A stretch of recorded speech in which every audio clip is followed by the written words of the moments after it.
حسب عادت میں نے اخیر میں ان الفاظ میں توبہ بھی کی۔ اللہ کی بارگاہ میں دعا ہے مولا میرا پڑھنا آپ کا سننا حضور کے صدقے میں قبول فرمایا، اور اس میں کوئی کمی کوتاہی غلطی خامی بے ادبی گستاخی ہوئی ہو تو مولا حضور کے نالین پاک کے صدقے میں معاف فرمائے۔ استغفر اللہ ربی من کل ذنب و اتوب الیہ، لا الہ الا اللہ محمد رسول اللہ صلی اللہ علیہ وسلم۔ اب تقریباً 3.5 مہینے بعد میرا ویڈیو وائرل ہوا ہے۔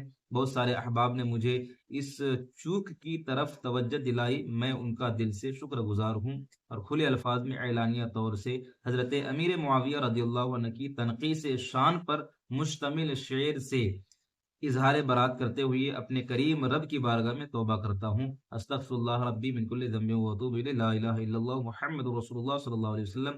اللہ رب کریم ہمیں اخلاص کی توفیق بخشے اور ہماری کمیوں کوتاہیوں کو معاف فرمایا، آمین یا رب العالمین، بجاہ سید المرسلین صلی اللہ علیہ وسلم محمد علی فیضی۔